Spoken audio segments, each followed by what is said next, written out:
Tidak, waktu dulu gue tuh sangat against dengan kayak lu mah enak gitu kan, banyak yang ngomong gitu kan. Lu mah enak, anak gini, anak gitu, lu mah tinggal gini-gini. Kalau emang lu punya terus kenapa? Iya. Terus kalau lu pakai emang kenapa? Iya. Ya lu jago gara-gara lu naik peringkat gara-gara bokap lu lah. Tapi kan kenyataannya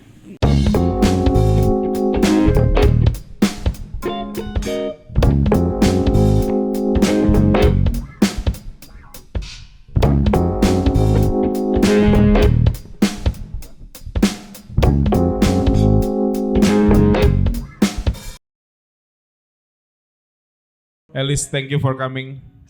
sama-sama. Thank you udah undang gue. Di tengah-tengah. Ini gue terhormat loh, baru 5 hari kan? Baru 5 hari. Iya. By the way, kita bakal banyak ngobrol tentang judulnya sih tentang networking. Tapi sebelumnya gue tertarik banget untuk tahu lebih detail gitu ya, background lo lahir di mana, lo sekolah di mana, terus mungkin ke kuliah, terus akhirnya lu sekarang ngelakuin apa? Bisa cerita kali? Nanti kalau ada yang kelupaan lu tanya ini ya. Gue lahir di Jakarta. Sekolahnya TK, SD, SMP Penabur. Di Sunrise Garden. Barat ya? Barat, anak barat gue. Barat. Terus SMA ke IPK High School. Waktu itu baru buka. Jadi gue angkatan pertama. Angkatan percobaan. Di Puri ya? Yes. International School kan. Terus dari situ memang tujuannya mau ke Australia. Nah waktu itu cari-cari sekolah, kuliah gue di Sydney, Macquarie Uni, ngambil accounting waktu itu. Nah habis itu balik for good. Terus gue kerja di Ernst & Young, auditor and consultant selama 2 tahun. Bertolak belakang ya, jadi kayak auditornya setahun. Habis itu konsultan banking selama setahun juga. Resign karena sakit. Dan karena nikah. Wah. Gak apa-apa ya Dek, karena nikah ya? Ada suaminya di sana. Sebelum nikah sebenarnya udah bikin perjanjian. Nikah lu gak boleh lagi di IWA ya. Terus gue masih gak mau kan. Kayak gak bisa, gue harus kerja gitu. Jadi waktu itu tuh kayak gue masih menang. Tetap kerja. Dia menang. Sakit gue. Ya udah. Sakitnya sakit apa? Kenapa resign? Tipes demam berdarah lever. Nah jadi waktu itu gue tuh ngajuin cuti 2 bulan kan. Nah bos gue tuh ngelarang untuk gue resign. Jadi dia kasih gue cuti tapi dibayar. Gitu. Nah cita-citanya tadinya mau masuk lagi. Cuman pas cuti suaminya juga ngerintis video production kan dari nol. Nah gue tuh selama 2 bulan itu bantuin dia juga. Jadi kayak bisnis kita dari nol. Nah ternyata jalan banget. Nah pas belum mau resign tuh, tahu-tahu gue hamil. Ya udah, lengkap sudah. Dapat berkat lewat video, guanya hamil, kayaknya nggak mungkin juga deh begadang lagi kan. Baru gue resign. Itu pun nggak dikasih. Nah, kenapa akhirnya gue boleh resign? Karena si bos gue sekarang udah meninggal ya. Dia minta gue cari pengganti. Kalau gue approve kata dia, baru lo boleh resign. Dulu lu pernah cerita bukannya bos lu di Ernst & Young EY itu mantan menteri atau gubernur BI itu? Bukan. Itu jadi waktu gua kerja di sana, klien kita kan ada sebuah bank.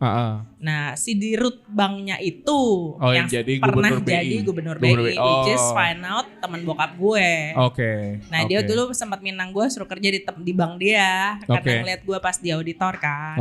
Iya, gue ketawa-ketawa aja, dia nggak tahu gue anak bokap gue. Nah, ngeliat background lu, terus gue juga kenal lu lahir di keluarga mana dan sebagainya. Terus kita kan sering ngobrolin soal dia mah enak karena anaknya ini gitu ya. Dia enak karena dia secara ekonomi bagus gitu segala macam.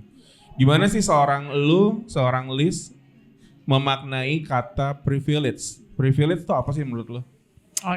Privilege menurut gue tuh memang sebuah karunia dari Tuhan ya, berkat, dan I think memang gue dilahirkan di keluarga ini dengan tujuan yang memang sudah dipersiapkan ya kan.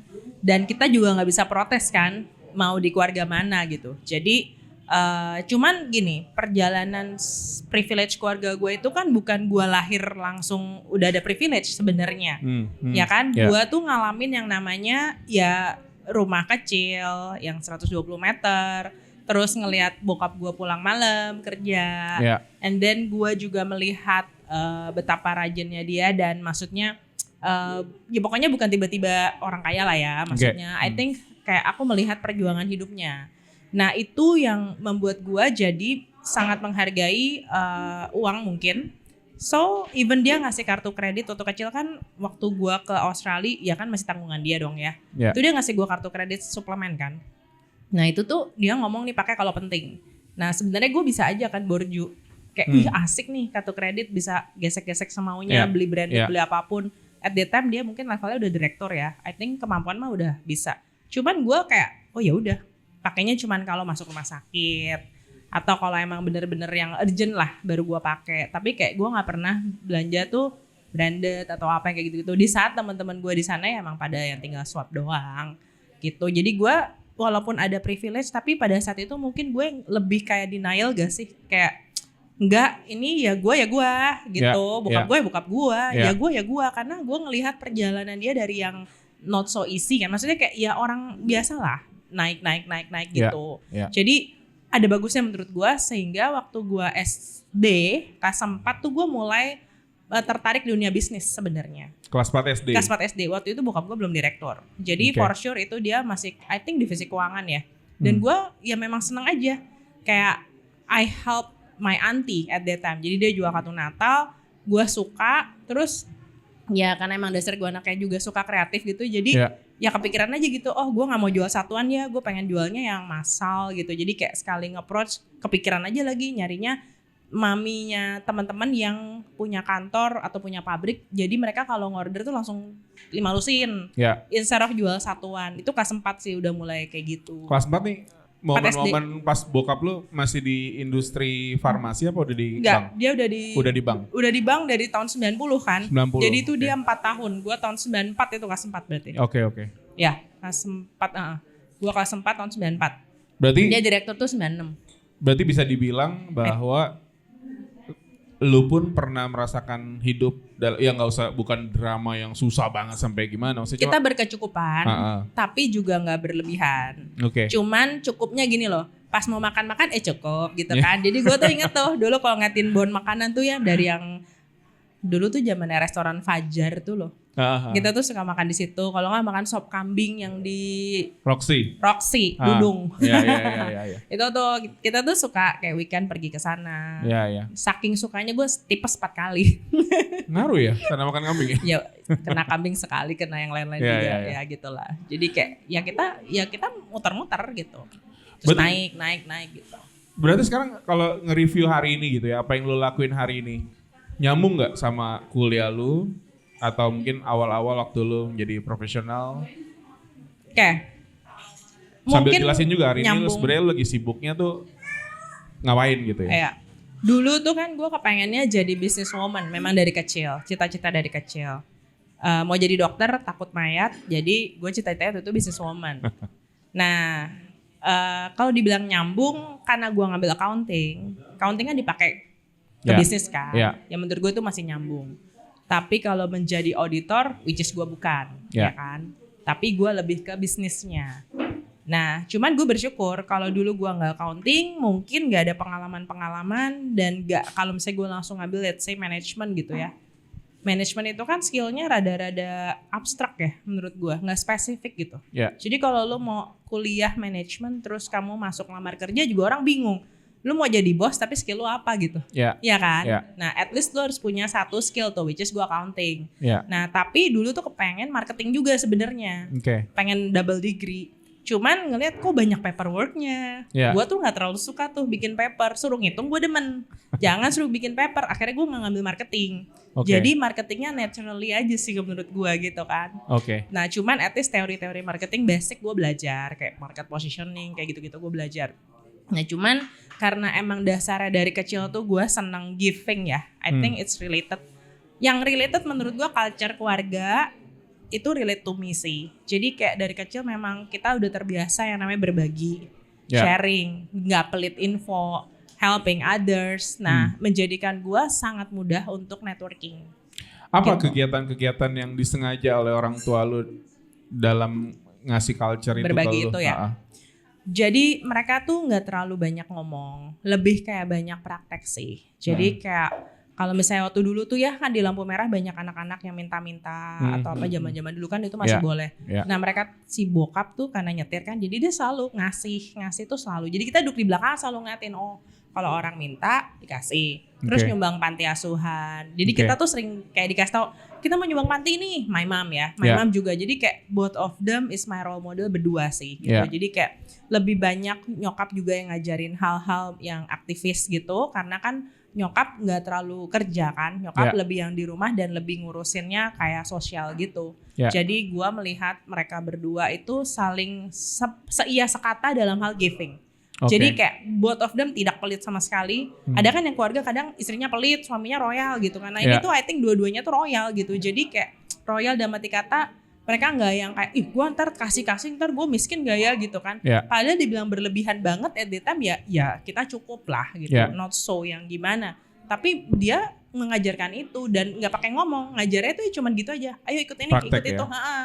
Terus kayak gue juga dari kecil udah terpanggil untuk jadi orang tua asuh yang kayak gitu-gitu dari SMP ya gitu. Jadi sejak gue udah mulai punya uang sendiri tuh, nah itu ya udah gue mengikuti jejak mereka. Oh mereka suka ngasih ya ikutan ngasih. Gitu-gitu walaupun angkanya mungkin ya anak-anak SMP lah ya. Gitu. Kita suka ketemu tapi mungkin cuma tos-tosan doang. Hai bye. Jarang ngobrol gitu ya. Tapi gue lihat di Instagram lu keywordnya mungkin energi lu nih gila banget gitu. Kayak setiap hari adalah kegiatan ini, kegiatan itu, kota ini, negara ini dan seterusnya. Boleh ceritain gak sih sebenarnya saat ini nih lu lagi fokus di mana dan terlibat apa gitu ya? Banyak. Tadi juga gue lagi ngerapin scheduling gue kan. Biasa kan gue cuma satu warna tuh, semuanya merah karena penting. Nah kemarin habis gue ikutan podcastnya Ivan Meisner, dia tuh bikin kayak berlabel-label gitu. Menarik juga ya. Karena gue berusaha untuk mencoba mengklasifikasi. Ada 8 kategori dalam hidup gue yang sedang gue lakukan sekarang. Jadi kayak gue lagi aktif di komunitas pengusaha yang namanya Business Network International. Kalau orang yang nggak tahu mereka bilang kayak gila lu ya ke bank itu kan bokap lu gitu kan. Kalau disingkat kan jadi kayak bank lain gitu kan. Hashtag lu selalu bilang bukan bank. Nah gue suka banget di situ karena di pengusaha ini kita tuh bener-bener kayak saling tolong menolong dan mereka itu dalam satu chapter nggak ada yang sama bisnisnya. Jadi kayak bener-bener kolaborasi. Nah gue lagi sibuk di situ.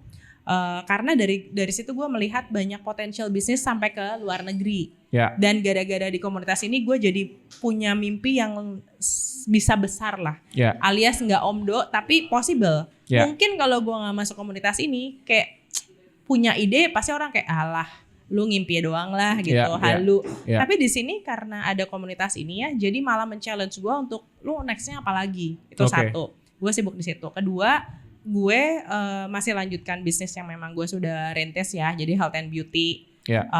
Kita supplier salon, supplier klinik kecantikan kayak gitu-gitu, personal healthcare juga. Lalu gue bantu suami production house kan. And then kita tahun ini lagi bikin marketing agency, tapi kita menggabungkan seluruh channel, onsite, offline, semuanya kita gabungin. Lagi tahap pembangunan, kita bikin film juga, tapi bukan film yang komersial sampai seperti kayak di bioskop ya. Lebih kayak that is my hobby. Jadi kebanyakan tuh apa yang gue lakukan adalah what I like. Gitu yang gue suka. And then gue juga sibuk, bukan sibuk lah, gue juga ada aktivitas pelayanan. Di gereja gue juga aktif. Dan gue juga masih coaching kayak table manners atau komunikasi gitu. Gue masih because I like it. Dan bisnis lain makanan gue juga masuk Jepang. Dan ada lagi masuk ke satu makanan lagi yang lagi sedang mau gue mulai iklankan.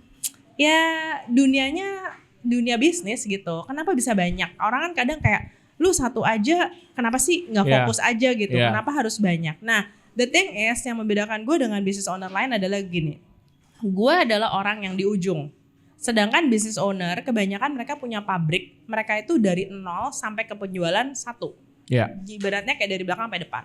Nah gue ini. Dan dia harus ada di situ juga. Dan dia harus di situ. Karena dia ngurusin operasionalnya dia. Marketing juga dia, tim dia juga. Nah gue tuh tim marketingnya selalu. Jadi mau produknya udah banyak kayak begini pun. Itu tuh selalu gue pegangnya yang di depan semua. Jangan suruh gue masuk pabrik. Hancur tuh pasti pabriknya. Kasih gue suruh ngomong orang. Jadi gitu kan. Nah kalau misalnya gue udah tim depan marketing. Kalau gue cuma punya satu produk. itu sama aja kayak gue udah maju ke, misalnya gue ketemu lu nih Ton. Let's say seorang Anton punya kafe, tapi lu juga ada agency. Terus lu juga mungkin pelayanan juga. Nah, kalau gue ketemu lu cuma punya satu barang, sedangkan gue bisa masuk link 10, kenapa nggak 10-10-nya aja gue tawarin kalau emang 10-10-nya relate to you. Nah, tapi kan gue juga bukan sales gitu kan. I'm networking gitu. Jadi networking expert. Jadi gue pada saat ngobrol sama orang, gue tuh langsung biasanya ide selalu muncul pada saat ngomong. Itu gue. Kalau gue di rumah, itu gue nonton my me time. Jangan suruh gue mikir. Gue mau disuruh mikir harus ada yang ngajak ngomong. Lu tanya, langsung tiba-tiba ide itu keluar dan suruh gue kerjain gitu. Nah gue tipe orang yang emang harus ngomong baru keluar ide. Nah jadi selama gue pegang beberapa produk ini, gue tuh selalu partnership with the perusahaan-perusahaan yang memang mereka sudah punya barangnya. Jadi gue cuma tinggal bantu distribusi lah. That's why kenapa gue bisa punya banyak. Kayak di restoran Jepang itu gue nggak ngurusin dari dapur kan, cuman mikirin iklannya gimana gitu-gitu. Tapi udah ada partner gue yang ngurusin ke belakang, gitu. Health and beauty juga sama, semua yang gue pegang ini itu. Jadi kalau sebanyak itu, gimana dong? Lu manage hari lu gitu, daily-nya seorang lu tuh dari daily pagi. Gue cukup padat memang. Jadi kayak hari Senin itu gue pakai buat update seluruh bisnis gue. Meeting idea semua itu hari Senin. Selasa biasanya gue dedicated untuk chapter gue yang Dignify. Jadi gue di komunitas ini gue pegang 2 chapter, plus gue sendiri member di chapter yang hari Rabu. Jadi Selasa gue selalu datang di onsite-nya si chapter Dignify itu. Rabu gue di chapter Amplify dari pagi tuh. Biasanya siang, besok kita one-to-one and so on.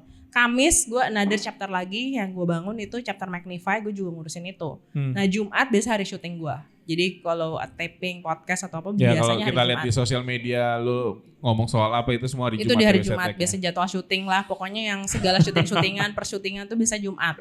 Kalau lagi nggak ada kan biasa langsung berapa episode kan. Kalau lagi kosong ya gue pakai buat my leisure time lah, which is jarang banget. Ya kan, paling jemput anak gitu-gitu kan. Terakhir kita ngobrol di mall apa waktu itu ya? Apa Kota Kasablanka bukan sih? Kokas atau CP. Kita ngobrol CP mungkin lu kalau nggak salah. Gue bilang gila nih Silis ngomongin mulai dari gimana secure pin ATM lu sampai gimana cara nyuci jewelry lu ya, permata ya. Apa tuh yang mana ya? Gue agak lupa. Lu sambil kasih tips tentang gimana caranya nyuci. Gue bilang gila. Ya, di podcast di YouTube channel gue. Iya. Balance gak so far menurut lo? Atau mungkin gue penasaran aja, orang biasa bahkan 2-3 aja udah cukup setengah mati ya. Lu juggling 8 plus lu punya anak, punya keluarga, punya suami, punya mertua. Gimana tuh? Ya itu, pinter-pinternya time management aja sih menurut gue. That's why gue selalu ngomong sama anak komunitas gue. Kalau kalian udah chapter nih semua ada acara semua masing-masing. Kalau boleh dedikasi hari, jangan yang hari Selasa punya jadwal tiba-tiba loncat ke Jumat, wah berantakan jadwal gue gitu kan. Jadi gue biasanya mendedikasi aja. Kayak Senin buat bisnis, Selasa buat anak ini, Rabu apa, Kamis apa, Jumat. Belum cell group leader kan gue juga kan. Biasanya Jumat atau Sabtu tuh cell group leader gue. Dan kayak pelayanannya kapan ya? Biasanya malam, gue update itu biasanya malam. Terus Minggu buat keluarga, Sabtu buat keluarga gitu. Jadi kayak semua agenda harus masuk sih. Gitu. Nah ini makanya gue ngajak lu untuk datang ke podcast gue karena menurut gue ini lu sosok yang tepat untuk cerita gitu. Apalagi di Instagram lu tulis bahwa salah satu yang lu fokus adalah sebagai expert networking ya. Kita tahu orang suka bilang untuk sukses karir atau bisnis tuh ya lu harus punya network.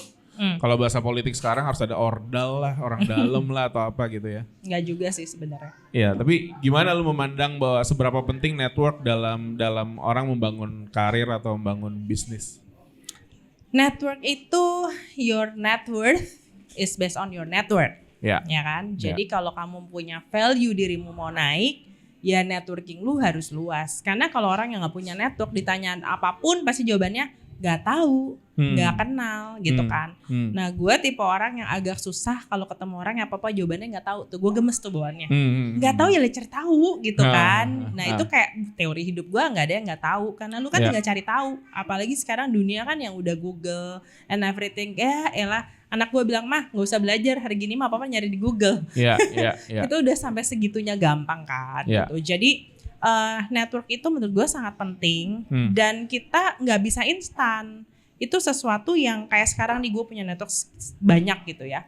Terus so what gitu. Gue punya segitu banyak. Gue ada bisnis ini.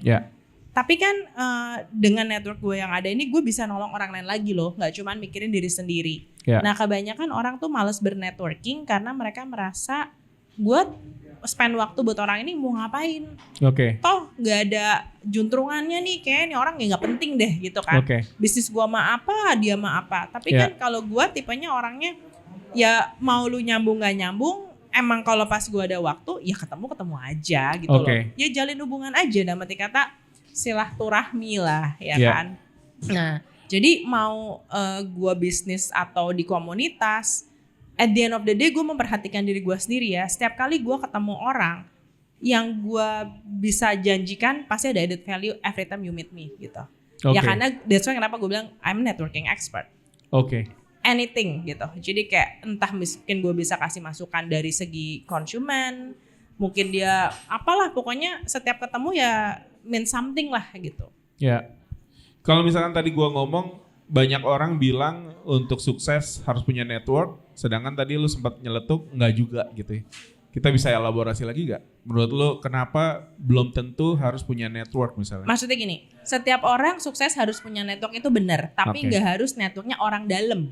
Ordalnya itu yang enggak harus maksud gue. Jadi yang tadi gue statement itu, gue sangat setuju kan tadi gue bilang, my net worth is based on my network. Betul. Tapi enggak harus selalu orang dalam untuk bikin lu sukses. Betul. Karena kadang-kadang kalau orang dalam iya mempercepat proses, tapi kan namanya sukses tuh apa sih? Sukses hidup tuh apa? Sukses kan gak melulu cuma duit ya. Sukses itu urusan anak, urusan yang lain-lain. Sekarang contohnya gini, gue sukses di karir, tapi anak gue misalnya lagi ada bermasalah. Terus gue bingung nih mau bawa anak gue kemana. Gue gak punya link psikolog, gue gak punya link psikiater misalnya. Gue gak punya tempat les atau apapun, I don't have that.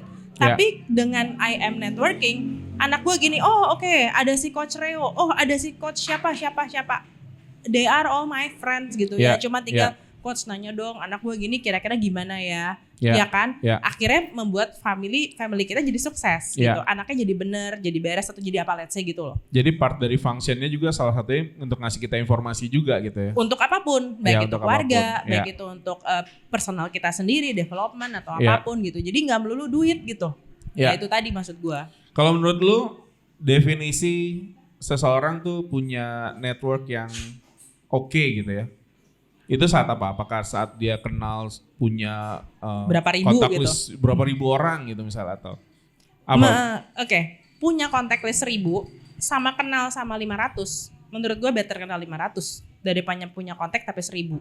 Karena punya belum tentu kenal. Karena gini, kalau lu kenal 500, anytime lu hi, mereka langsung, ya Liz kenapa? Gitu. Tapi kalau kontak 1000, terus semuanya gak ada yang lu maintain, lu mau halo juga dia kayak, gak penting lah, ntar aja balesnya tahun depan gitu kan. Jadi ya lu kalaupun cuma punya 100 ya di maintain. Gitu, jangan udah punya 100 gak di maintain pula gitu kan. Oke, berarti cara maintainnya gimana? Mesti royal. Royal gimana? Sekarang contoh gini ya.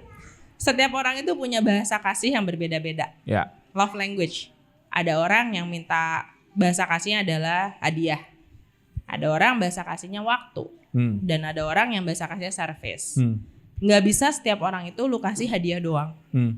Ya mungkin kalau pas love language-nya hadiah oke. Royal kan berarti kan lo. Ulang tahun dibeliin hadiah apalah gitu. Natalan lu kirimin, lebaran lu kasih. Tapi ada orang yang bahasa kasihnya adalah waktu. Lu harus royal juga, spend waktu sama dia. Gini kayak, ini orang gak penting, kayaknya kita udah selesai deh kayak urusannya. Tapi kan lu jadi pelit kan waktu sama orang itu kan. Sedangkan sebenarnya lu gak pernah tahu nih, bisa jadi ada next project lagi sama dia gitu kan. Ya lu harus bisa ngatur waktu lu gitu loh. Ide itu namanya gue bilang harus royal uang atau royal waktu. gitu. Dan harus ada giving juga, sacrifice something. Kata kuncinya giving. Giving. Ya, karena giving. Punya network 1,000 nih, tapi lu nggak kenal. Nah untuk mengenal kan lu butuh maintain. Maintain itu harus royal. Oke. Gitu. Itu teori gue ya. Iya. Kita nggak usah mikirin soal statement negatif soal lu mah enak gitu misalnya. Tapi lu mah ada privilege gitu kan. Iya, atau nggak, ada juga banyak juga yang bilang misalkan gue pun tidak lahir dari keluarga yang punya privilege, tapi waktu tiba-tiba gue punya teman si A, si B, si C misalnya, dan tiba-tiba ada aja tuh yang nyeletuk soal lu mah enak, networknya luas gitu. Padahal ya mungkin tanpa gue sadar pun ya gue juga sedang memberikan waktu ke orang-orang tersebut selama bertahun-tahun. Royal kan? Sehingga punya hubungan gitu ya. Tapi menurut lo apa langkah start small yang supaya orang tuh udah mulai oke nih, gue udah mesti punya network yang bagus, dan apa yang mesti dia aware di awal dan mulai bangun satu persatu gitu. Oke. Untuk orang ekstrovert mungkin mereka akan ngomong ya gampang lah. Tapi kalau podcast ini didengar oleh introvert, mereka akan bilang, gue bukan tipe ekstrovert, gak bakal bisa kayak elu gitu kan. Tapi menurut gue gini, mau introvert atau ekstrovert, when we are talking to other people, we just being ourselves. Yang bikin susah kalau lu disuruh acting, tiba-tiba disuruh actingnya jadi kayak orang lain. Gua pun mungkin susah. Tiba-tiba suruh adegan nangis-nangis gitu pun, bisa extrovertnya gue juga gimana tuh ya. It's not being me gitu kan. Tapi if you go to meet people and then like just being yourself, dan kalau kita networking apa sih yang kita omongin, pasti kan ditanya lu sibuk apa. Itu kan sesuatu yang mau introvert gak ekstrovert pun lu mesti bisa jawab kan. Oh gue lagi sibuk IT nih, lagi ada program, lu pasti bisa ngomong kan. Nah jangan gara-gara mengecap diri sendiri introvert lalu kayak oh itu mah gue pasti gak bisa networking lah, itu is not for me. The fact is di komunitas gue yang si business network ini 90% mungkin orangnya introvert. Tapi kenapa mereka jadi bisa sejalan itu? Karena mereka nyaman waktu ketemu orang, they just talk about themselves, bisnisnya mereka, apa yang mereka bagus, sehingga nggak ada istilah introvert atau extrovert. Gitu. Kalau dibilang ya kalau introvert tunggu dipanggil lah baru mau gerak ya oke. Kalau kamu mau dengan mindset itu terus menerus bahwa gue introvert tunggu diundang baru mau gerak, ya artinya kesuksesannya lu tunda kan gitu. Tapi seorang introvert kalau misalnya membuat sebuah relation itu buktinya orang introvert banyak yang nikah kok. Orang introvert buktinya punya pacar, punya istri, punya anak. Artinya kan bisa. Ukuran gitu kan. Yang sama sebenarnya harusnya berlaku ya. Dan pernikahan kan bukan orang yang ekstrovert kan. Yang pacaran lah apalah. Introvert juga bisa kok. Jadi untuk networking to other people itu menurut gua ya. Regardless tuh backgroundnya apa, karakter lu apa. Harusnya lu bisa. Gitu. Mindset. It's about mindset gitu. At least lu mesti punya kayak mungkin seminggu ini gue harus nambah teman baru 1. Di mana? Mungkin lu ikut komunitas lah, misalnya lu Kristen atau Islam atau apapun ya masuk gereja atau masjid. Ya, maksudnya your religion apa? Pasti ada community-nya ya mungkin at least gitu you tertanam di situ kan. Ya juga jangan kayak oh keluarga gue cuma sempat nih ya udah ini doang. Ya itu sih nutup, bukan introvert ya namanya gitu ya. Bukan introvert lagi gitu. Tapi lebih kayak pokoknya gue minggu ini paling gak kenal 1 orang deh. Atau dari name list lu atau teman-teman sekolah lama lu, paling gak lu berhai-hai lah gitu. Itu pun udah I think udah bagus loh, bisa mulai dari situ gitu. Dalam konteks lu dengan background lu, dengan suddenly tiba-tiba lu langsung punya kenal semua orang, atau mungkin karena gue juga tahu pasti banyak orang juga mau kenal sama lu, atau juga lu tetap membangun ada hal-hal yang lu sengaja lakuin sampai, atau mungkin juga lanjut ke pertanyaan berikutnya soal akhirnya mana yang ini jadi prioritas gitu, ini nggak usah, ini iya, ini penting dan seterusnya. Gue pernah merefleksi diri gue sendiri kayak temen yang gue punya dalam hidup gue nih orangnya model mana ya gitu kan. Pernah kayak gue pernah deket orang berapa banyak ya, banyak jawabannya. Kok bisa? Karena kadang-kadang kita itu kan ada yang namanya partnership. Partnership itu kan ada season.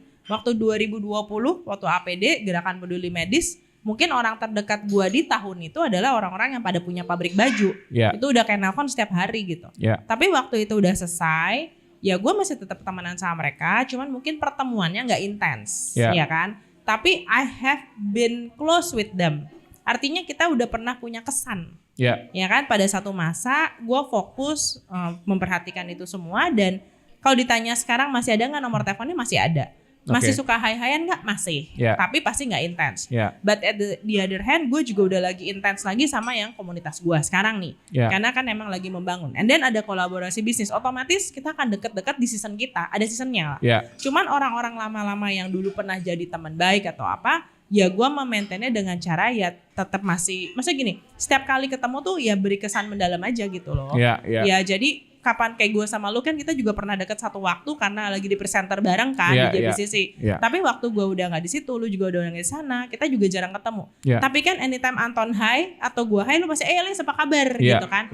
Nggak seasing itu kan, walaupun mungkin 20 tahun yang lalu kita terakhir ketemu, let's say, ya tetap masih oke. Kenangan-kenangan itu masih ada gitu kan tapi itu kan makanya waktu ketemu itu beri kesan lah gitu. Jadi waktu lu bener-bener lagi di momen apa, di masa apa, ya lu harus all out sih menurut gua, sehingga orang mempunyai kesan terhadap lu ya itu gitu.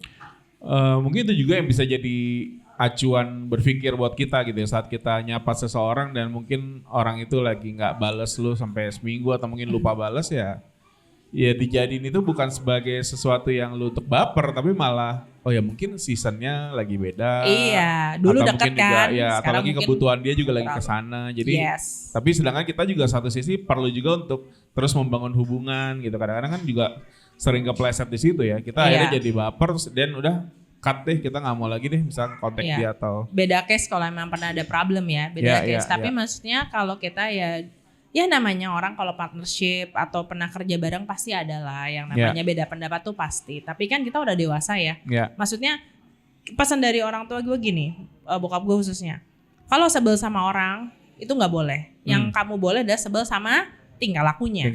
Jadi mungkin pada saat itu misalnya kita kerja bareng nih, terus gue sebel nih si Anton kok terlalu on time dulu nih kalau datang bisa gitu, bikin sebel nih. On time malah sebel ya? Misalnya gitu kan ya, atau ini telat melulu gitu kan, sebel deh gue. Tapi kan yang disebel tingkah lakunya, bukan Antonnya kan, gitu loh. Jadi ya waktu kejadian itu udah lewat, sebenarnya at the time hari itu sudah lewat, itu udah selesai kan sebenarnya, gitu. Ya udah telat, apa misalnya itu udah lewat, ya udah gitu. It's just Anton. Nah kadang-kadang orang tuh suka jadi kebawa-bawa, ikut-ikut nggak mau lihat orangnya, jadi personal, ikut-ikut jadi kayak gitu, Nah itu yang gue nggak bisa komen ya. Kadang-kadang orang tersebut begitu pun kejepit keadaan bisa jadi ada render, pasti ada sebabnya lah gitu. Tadi lu sempat nyebut soal table manner dan communication. Communication. Terus gue juga punya pengalaman, punya seorang teman yang masuk ke sekolah kepribadian.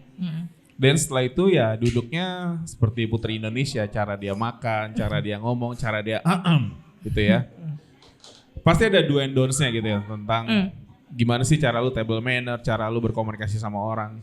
Kalau di networking sendiri, dalam versi lu gitu ya, ada gak sih mungkin hal-hal yang sederhana yang jadiin kita pegangan, oh gue mulai mau membangun network, ini yang mesti gue lakukan, ini yang tidak boleh gue lakukan. Nggak boleh pelit yang pasti. Pelit? Iya, itu aja simple. When you do networking, jangan pernah pelit, jangan pernah hitung-hitungan. Banyak orang itu pelit dan hitung-hitungan. Nah itu ya menurut gue nggak ethical aja. Berarti sih. Pelit waktu, uang. Pelit waktu, pelit informasi. Jadi cuman maunya nanyain ke gue nih, gue tanya balik kayak menghindar gitu loh. You can tell kan gitu. Nah kelebihan dari sering ketemu orang, lama-lama gue sangat peka dengan gerak-geriknya bahasa tubuh orang gitu. Jadi you can tell nih orang worth to be your friend atau just to be your name list only. Nah itu kan matters dalam bernetwork gitu. Jadi lu sebut itu yang pertama, apakah itu justru malah fundamental ya, nomor satu ya tadi? Memilih-milih gitu ya. Don'ts-nya adalah jangan pelit dulu. Jangan pelit, jangan pelit. Karena gue merasa gue nggak pelit. Jadi gue, that's why gue menjadi sekarang karena gue selalu royal dengan informasi. Waktu gitu. Jadi kalau misalnya ada orang yang minta dibantu, terus kebetulan gue tahu dia juga mampu bisa nolong lain dan gue ngeliat gelagatnya, Oke, cukup tahu aja. Oke. Gitu. Tetap jadi teman, tapi ya gue membatasi apa yang kira-kira gue bisa kasih dan apa yang gue hold gitu sih mungkin. Kalau do-nya mungkin Mungkin juga yang dengerin kita nih belum tentu orang-orang yang udah masuk dunia kerja atau bisnis. Mungkin dari yang masih kuliah, terus masuk ke first jobnya mereka gitu ya. Ya.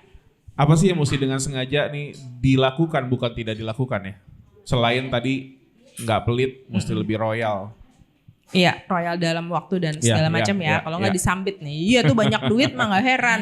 Tunggu netizen nih royalnya royal apa dulu nih gitu. Tapi kan. somehow ada yang cuma modal royal uang memang punya banyak teman sih. Bener, tapi pas dia nggak ngasih bye-bye kan. Iya. Akhirnya ukurannya itu ya. Iya. Buat yang muda-muda juga nih, yang baru masih kuliah atau mungkin baru mulai kerja, gue pengen deh punya network sebanyak itu. Gue pengen deh kenal banyak orang-orang hebat. Oke. Kalau mau punya banyak network, kata kuncinya satu, you must open yourself. Gitu. Jadi kalau kita ngobrol, jangan cuma mau tanyain orang gimana, ya kamu juga harus bisa open sehingga orang mengerti kamu tuh seperti apa. Ya. Gitu, itu satu. Kedua, rajin ya. Gitu. Kalau orang-orang gak rajin, ya diajak ngomong juga gak nyambung ya biasanya ya. Karena apa? Kurang informasi mungkin. Jadi kata-kata rajin itu relate kepada rajin mencari informasi juga. Sehingga pada saat kamu bernetworking dengan orang, jangan kayak kuper gitu. Ngomongin topik gak tahu tuh gitu. Kadang-kadang gak tahu itu bagus ketimbang sotoy kan. Tapi jangan kebanyakan gak taunya juga kali. Dan bukan berarti lu harus jadi expert banget. At least yang basic-basic gitu lu tahu. That's why kenapa my content YouTube bisa dari mulai yang pin sampai yang apapun. I think I can give you tips. Tapi kalau lu nanya terlalu dalam, mungkin gue gak bisa terlalu dalam. Itu ada expertnya lagi. Tapi as me myself untuk bernetworking, menurut gue ilmu gue cukup gitu. Ketemu orang, gue ngerti fine dining, how to do the good table manners misalnya. Ketemu orang yang topiknya jewelry, jelek-jelek gue tau lah. Ngomongin topik bisnis, ya at least gue tahu apa itu bonds dan saham gitu kan. At least gitu ya. Jangan gak tahu sama sekali gitu. Jadi mau masuk ke industri apapun, mining sekalipun, ya gue kurang lebih at least tahu gitu. Jadi bisa ngomong yang basic-basic lah gitu. Secara etika, menurut lu masih oke gak sih? Kalau kita dengan sengaja, kita tahu nih besok gue mau ketemu dengan si A gitu ya.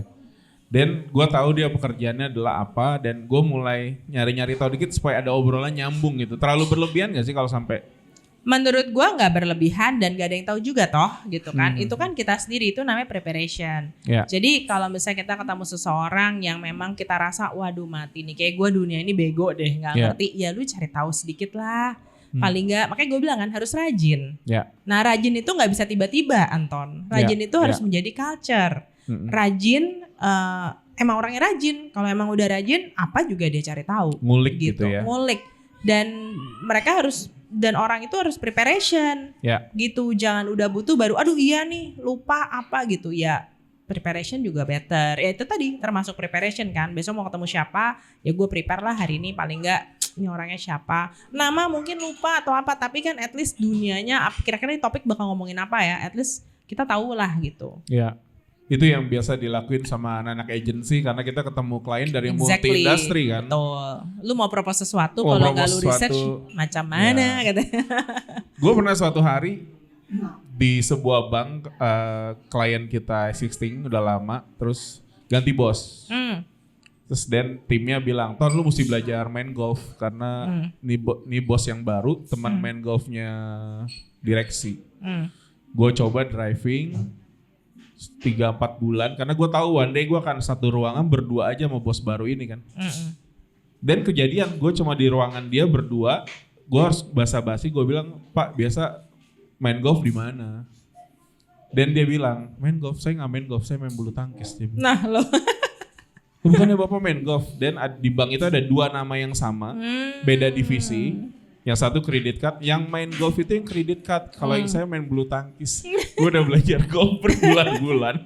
Tapi itu akan berguna untuk next klien lu lagi, ya kan? Ya tapi sometimes itu terjadi juga lah ya. Kita udah prepare.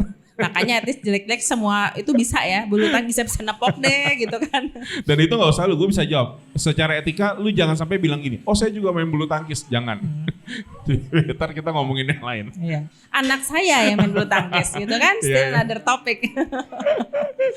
Aduh. Ini sih yang mungkin gue mudah-mudahan bisa jadi inspirasi ya buat teman-teman yang dengar atau nonton. Pasti mimpinya ada satu mentality yang menurut gue sering banget kita temuin. Ya tadi udah ngomongnya lu enak karena begini, tapi sebenarnya siapapun kita, background apapun kan sebenarnya bisa gitu ya untuk bisa start membangun network kan. Tapi mungkin nomor satu yang gue lihat ya kadang-kadang mungkin perlu ada kesadaran dulu bahwa kita perlu network kan gitu. Betul.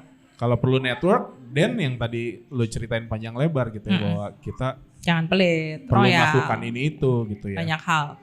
It's not instant. Itu bener-bener punya networking seperti sekarang tuh naburnya udah dari zaman 30 tahun yang lalu kali gitu atau 40 tahun yang lalu. Mungkin sejak zaman gue orok kali gitu ya. Begitu udah mulai tahu orang, kenal mungkin tuh udah nabur di situ gitu. Iya.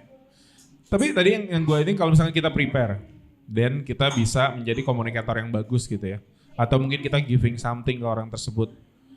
Dari sudut pandang lu bagi si lawan bicara kita, apa sih experience yang dia dapat terhadap kita yang melakukan prepare itu sampai akhirnya tuh bisa terjadi sebuah hubungan gitu? Oke. Sebenarnya tipsnya ya, jadi tips pacaran juga loh ini. Tips cilis nih, kita masuk ke Instagramnya.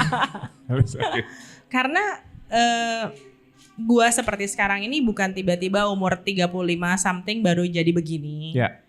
Gua bawel dan suka mempelajari informasi memang udah dari kecil. Ya. Jadi kalau gimana ngomongnya? Kalau partner bisnis mungkin nggak terlalu banyak ngomong ya, tapi I think kayak boleh ngomong gak sih mantan-mantan cie? Ya. Karena ada suami lu ya, suami gue mah udah secure banget ya mah. Maksudnya gini loh, kayak seseorang cowok mau suka cewek, pasti yang pertama dilihat kan penampilan, biasanya kan. Selain penampilan, anggaplah lu belum buka mulut, cantik gitu kan, cantik banget tuh, bodinya bagus banget deh, udah kayak miss-missan gitu kan. Begitu mulai ngomong, biasanya yang dinilai apa? Ya isinya 3B kan, apa aja? Brand, 3B? beauty, behavior. Okay. Nah jadi kalau lu punya 3B ini, even lu mau cari cowok pun gampang sebenarnya. Nggak harus cantik-cantik kayak Miss Universe juga gitu. Tapi brand itu kan nomor 1 ya. Ya brand, behavior, beauty. Ya mukanya mungkin oke lah gitu. Penampilannya juga oke. Diajak ngomongnya enak nih, asik nyambung. Ya udah. Yang bikin nyambung tuh kan ngobrol. Kayaknya nggak ada deh orang nikah gara-gara cuma cakep doang gitu. Terus diajak ngomong nggak nyambung semua. Bayangin seumur hidup men.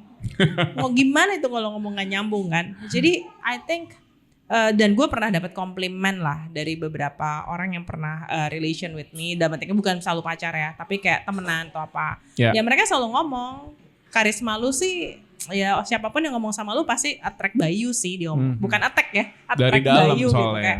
Ya mereka bukan terkesima ya, kayak mereka punya deep impression lah. Mau yang tua, muda, mau cewek, cowok, semua gitu. Jadi kayak dari situ gue kayak menilai dari gue, oke, berarti gue kalau ngomong sama semua generasi ini masuk nih, mau yang sampai om-om, tante-tante, mau yang udah dulu kan gue anak-anak SMP jemennya ngomongnya main tua-tua kan. Ya mereka juga kayak have another impression with me gitu. Jadi kayak it's very easy untuk orang-orang yang lagi mau cari cowok gitu. Ya cewek-cewek gitu, I think menjadi tips jomblo nih. Tips pacaran. Menurut gue itu juga penting untuk kita bahas sedikit sih sebelum itu kita masuk ke soalnya. sesi terakhir soal lu bilang dari SMP lu seringnya ngobrol sama orang-orang lebih tua gitu ya. Dan ngomongin network, seberapa penting kita bergaul dengan orang-orang yang generasinya di atas kita. Oke. Gini, kenapa gue bisa seneng sama orang tua? Berarti ada kesempatan gue ngobrol, mereka ada di depan gue gitu kan. Nah kebanyakan anak zaman sekarang, SMP ya atau SMA, mereka kalau diajak orang tuanya pergi, pasti kan teman-teman papah mamahnya nih ya kan. Apa yang mereka lakukan? Duduk, pegang handphone, udah diem. Tutup kuping, terserah deh lu mau ngomong apa, I don't care. Nah gue tuh dulu kalau diajak gue seneng. Gue kayak diajak nih. Jadi mungkin juga dulu karena gak ada handphone kali ya, belum sampai segentar sekarang gitu kan. Jadi waktu diajak gue ya dengerin aja walaupun bukan topik gue, tapi kan si papah mamah dengan teman-teman ini kan they have topik lah. Mungkin topiknya orang dewasa, ngomongin arisan, ngomongin apa, uang, ngomongin investasi, tapi kan kita di situ udah dengerin. Lama-lama kan lu jadi kayak ada informasi yang lu nggak tahu. Terus kadang mereka curhat kan, ini tuh gini-gini, terus jadi gimana? Mereka menyelesaikan, kita jadi belajar, dengerin, akhirnya kita jadi nyambung gitu loh. Terus kalau ditanya, Lisa gitu kan, pasti kan mereka nanya topik kita ya. Yeah. Tapi kan kita juga bisa share the ideas dan mereka dengerin gitu kan. Nah jadi dari situ tuh gue lebih banyak bergaul dari dulu memang sama orang yang lebih tua gitu. Temenan tuh ya ngobrol, tapi aku jarang gosip. Maksudnya kayak gue selalu ngomongnya tuh yang ada bobot sih biasanya. Iya. Dan malah yang generasi di atas kita pun bisa jadi network kita kan. Iya gitu. Bahkan kayak sekarang nih, sampai sekarang nih arisan. Mungkin yang seumuran gue anak-anaknya pada gak ikut karena mereka udah punya keluarga sendiri. Tapi kadang my mom kayak mau arisan ikut gak? Ya ikut aja, which mereka udah pada 60, 70 gitu kan. Ya gue ikutan aja. Tapi ya asik aja gitu, kayak si tantenya mau apapun ngomongin cucu, ya gue nyambung. Mereka lagi happening banget cucu gitu kan. Ya gue bisa kasih ide. Oh tante, cucu zaman sekarang tuh begini loh. Ya kan kita tetap bisa connect to the old people juga gitu loh. Menarik. Ya benar-benar bisa kita tarik ininya ya, pelajaran yang bisa kita putusin untuk ambil langkah untuk bangun network. Iya. Oke, kita masuk di sesi closing. Pertanyaannya mungkin tidak terlalu ke networking lagi. Tapi gue pengen tahu nih di season lu hari ini, apa sih yang lagi lu konsen untuk lu tumbuhkan gitu ya? Mungkin gue kemarin sempat tulis, kita teks, terus gue bilang dari ngobrol dengan beberapa mentor, terus gue ikut beberapa workshop. Gue malah sekarang lagi concern untuk merenungkan gitu ya, bahwa gue nih sepertinya kurang menghargai diri gue sendiri tentang gue ya hobi gue. Kadang-kadang mungkin kan kita udah berkeluarga, terus gue pikir anak dulu atau keluarga dulu, dan kerjaan dulu atau dan seterusnya. Tapi gue jadi lupa untuk lebih appreciate diri gue untuk beli sesuatu yang gue suka atau apa. Ya bukan berarti gue langsung mau foya-foya untuk ngapain gitu. Tapi ada loh ternyata satu sisi dalam hidup gue yang gue tuh harus lebih, ayo dong, lo harus kasih award lah ke diri lo untuk supaya lebih menghargai diri sendiri, menyayangi diri sendiri. Itu dari gua. Kalau dari lu ada gak yang lagi? Gua tahun ini ya. Ya tahun ini. Tahun ini gua lebih banyak mau mengembangkan potensial diri gua dalam segi investment. Wow. Ya jadi along the way gua mengaca bisnis tuh udah kayak makan gua hari-hari. Networking udah gitu. Apa yang kurang? Investment. Dulu tuh gue sangat suka banget yang namanya accounting and finance, ya kan, nilai gue bagus banget di situ. Tapi karena pekerjaan, lalu bisnis gue jadi lebih kayak, bisnis tuh kan vision ya, vision kayak lu kenapa ambil produk ini karena lu melihat sesuatu. Nah sekarang gue tahun ini gue lebih mendalami investment, karena kita harus work smart juga kan ya. Nah I think kalau gue punya bisnis, ya bisnis itu bisa run for you, tapi kadang-kadang bisnis juga bisa mentok loh, out of season atau apa gitu. But then investment, ya ini something yang menarik. Dan sebenarnya kalau gue jago di investment pun orang nggak akan kayak bertanya-tanya. Ya memang lu harus gitu kan. Nah ini yang lagi gue kejar nih tahun ini gitu. Jadi for the last 1 year gue lagi lebih ngarahin hidup gue, juga membagi waktu untuk mendalami investment gitu. Apa misalnya dengan lu banyak baca industri-industri yang lagi lu pikir menarik, gitu, belajar ya? Belajar, terus gue baca-baca, gue nanya-nanya, gue tuh belajar dari berbagai macam lah, gue nanya orang, gue belajar, gue ya sebagai orang yang rajin, ya kita harus apapun dan nyobain gitu, dan harus bersiap untuk kalau sampai rugi, ya part of learning gitu, jangan terus kapok. Nah kalau udah kapok susah deh, banyak orang tuh invest rugi kapok gitu. Ya kalau gue kapok terus mikir kenapa itu lu kejeblos gitu kan, salah di mana gitu. Jadi ya untungnya gue punya mentor kan kalau investment, ya my dad gitu. Jadi kayak dia udah kayak gitu, ya at least gue harus ada sepersekiannya, masa anaknya nggak nurun sih gitu kan. Iya. Berarti lu mau lebih gitu ya. Iya, jadi sekarang gue udah lihat kayak oke, bisnis udah satu hal gue mempelajari selama hidup gue, networking juga udah. Nextnya gue mau lebih ke investment. Nanti next mungkin investment expert. Nah tunggu waktunya ya, tunggu. Kasih gue belajar. Kasih gue 1 tahun buat belajar. Biasanya gue tuh mempelajari segala sesuatu tuh 1 tahun. Gue hitung apapun tuh gue biasa takarannya setahun gitu. Apapun ya, bisnis apapun tuh gue bisa setahun. Jadi kayak give me 1 year. Ya, next mungkin podcastnya udah beda. Kita ngomongin investment. Ya, itu tuh cita-cita gue tahun 2024. Oke, menarik. Gitu. Final question. Paman gue yang nanya ini waktu gue usia 28 tahun. Dia bilang, Kalau anggaplah umur 60 tahun tuh orang sudah energinya udah mulai slow. Dan untuk kerja lagi, bangun bisnis baru tuh mungkin energinya udah gak ada gitu ya. Dan kalau misalkan waktu produktif kita 60 tahun, kita bagi 3, 20 tahun pertama, kedua dan ketiga. 20 tahun pertama dia bilang apa yang udah gue lakukan. Waktu itu usia gue 28 tahun. Dan gue sadar gue gak ngapa-ngapain 20 tahun pertama selain sekolah, kuliah. Terus oke, dia nanya, sekarang 20 tahun kedua, waktu itu gue usia 28 tahun, gue masih kerja di media, terus gue lagi nyicil mobil. Tapi udah, itu aja gitu ya. Dan tiba-tiba gue di season gue udah 20 tahun yang ketiga gitu ya. Nah, mungkin kalau lu menjabarkan 20 tahun kali 3 lu gitu ya, otomatis kan mungkin 20 tahun yang kedua dan ketiga mungkin ada future-nya gitu. Kira-kira lu membayangkan seorang lu di umur 60 tahun tuh kayak apa? Dan stepnya kan sebelumnya di usia 40 tahun lu ada di mana dan seterusnya. 20 tahun, kan sekarang gue udah mau 40 nih ya. Yeah. Jadi udah pas kategori yang masuk ketiga nih. Yeah. Fase ketiga lu mau ngapain? That's why kenapa gue belajar investment, bro. Harus invest mulai. Yeah, the money work for you, not you work for the money. Okay. So, another 20 tahun gue adalah I want my money is work for me gitu. Okay. Not me against working just for money gitu. Yeah. Nah, itu yang gue lagi masuk ke fase itu.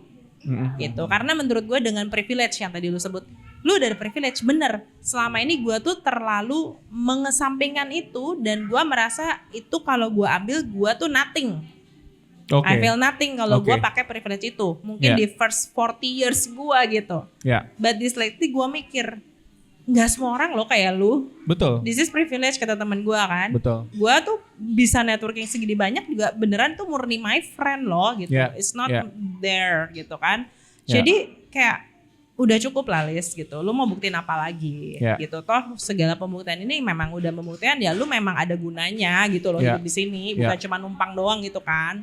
But then sekarang lu tuh harus lompat kata teman gue. Lu harus jump yang lebih tinggi dengan kemampuan lu dan privilege lu bisa membuat yang jauh lebih besar ketimbang itu nggak dipakai kata dia gitu. Betul. Toh lu udah cukup membuktikan kalau lu memang berarti kok gitu kan, udah cukup lah. Dia bilang lu mau buktiin apa lagi lah, udah nggak perlu. Tapi sekarang bagaimana lu lompat lebih tinggi? Jangan cuman kalau gua nggak pakai mungkin kata dia naiknya cuman ya tambah doang. Tapi kalau gua pakai itu mungkin jadi perkalian gitu. Cuman gua harus memakainya dengan hikmat, bijaksana. Jangan sampai merugikan siapapun. Jadi waktu kita menggunakan privilege kita itu harus added value gitu. Privilege jangan sampai dianggap sebagai sebuah kata tuh yang kalau digunain tuh kayaknya salah gitu ya. Padahal tadi gue cerita sama si Wisnu, anak kantor, kita lagi jalan ke sini, terus karena kondisi gue nggak gitu fit lah, terus dia yang nyetir hari ini, terus gue bilang ini juga sebuah privilege ya. Kalau ngomongin pakai kata privilege ya, bahwa mobil gua mungkin gua harus nyetir, tapi karena gua ada Wisnu bantuin terus dia nyetir, bisa tidur, istirahat, dan itu kan juga sebuah you can do another thing, istirahat. Privilege gitu ya. Iya gitu. Jadi jangan sampai privilege tuh kayak nggak boleh kalau lu pakai itu malah wah nggak bener nih. Tapi honestly ya, itu waktu gua tidak menyadar, waktu dulu gua tuh sangat against dengan kayak lu mah enak gitu kan, banyak yang ngomong gitu kan. Lu mah enak, anak gini, anak gitu, lu mah tinggal gini-gini. Sayangnya gue nggak pakai. Dan itu buat gue tuh agak tabu kalau gue pakai. Itu kan. Tapi sampai kemarin tuh gue counseling with my friend Coach Reo. Terus dia kayak, kalau emang lu punya terus kenapa? Iya. Terus kalau lu pakai emang kenapa? Seandainya hari ini deh lu ngantor juga di tempat yang sama bokap lu, terus kenapa? Gue bilang ya kan pasti dibilang ya lu jago gara-gara lu naik peringkat gara-gara bokap lu lah. Tapi kan kenyataannya ya emang lu bisa gitu. Nggak mesti juga karena privilege bokap lu kan. Dia bilang gitu loh. Ya terus kenapa? Lu harus pikirin bahwa dengan privilege yang ada, lu bisa membantu lebih banyak orang ketimbang lu nggak pakai. Nah itulah tujuan lu hidup di sini, Lis, punya privilege itu. Iya juga ya gitu. Betul. Ya sehingga gitu. Lu bisa nyampe duluan dan lu bisa bantu yang lain gitu. Iya. Nah sekarang gue lagi menganalisa semua privilege yang gue punya, apa yang gue bisa kawinkan ketimbang cuma numpang. Jadi kalau kawinkan adalah win-win solution gitu loh. Jangan sampai lu mah cuman minta doang, nggak ada value balik ya, itu jangan gitu. Ya jadi ya 2024 investment, berusaha memikirkan privilege yang ada ini bisa gue kembangkan jadi apa sih gitu. Oke. Gitu. Ada satu pertanyaan ternyata yang gue lost. Kalau menurut lo buat yang dengar, baik yang masih anak muda banget atau muda aja kayak kita gitu ya. Kita masih muda banget lah. Ngomongin networking, ngomongin soal ya tadi ya gimana cara lo manage hidup lo. Apa sih yang menurut lo bisa disampaikan buat jadi inspirasi buat mereka? Oke, kalau nanya tips pasti banyak banget ya. Cuman menurut gue yaitu kita kalau mau menjadi seseorang yang berguna, jangan pernah ditimbang kayak dia mah enak makanya bisa begini, gua mah ini. Nah itu udah namanya gak bersyukur. Jadi underline-nya adalah hidup itu harus bersyukur. Dan pakailah setiap waktu itu dengan maksimal. Dan ingat kamu diciptakan ada tujuannya. Jangan mau sama kayak orang lain karena tujuan kamu dan dia bisa jadi beda. Makanya skill set yang kita punya pasti berbeda gitu. Jadi ya bersyukur. Paling penting gue tuh bener-bener selalu kayak bersyukur aja. Even hal kecil kayak kemarin apa ya, ada hal kecil banget terjadi, gue kayak untung banget ya, bersyukur deh gitu. Sering-sering bersyukur deh gitu. Sering-sering bersyukur, pintu jalan tuh banyak kebuka. Tapi bukan berarti lu mau bersyukur karena mau dapet gitu kan. Ya bersyukur aja gitu. Bersyukur untuk apapun juga. Nah itu udah bisa jadi itu ya, TikTok tadi udah bisa dipotong ya. Thank you Liz for your time. Thank you. Kita di akhir podcast, see you di kesempatan berikutnya. Bye-bye. Sukses buat cafe. Amin. Dan seluruh yang kau plankan. Agency juga dong. Agency, iya apapun deh ya. Mau nambah anak lagi gak? Enggak. Sukses juga buat anak perusahaan ya. Oke, bye. Oke, thank you.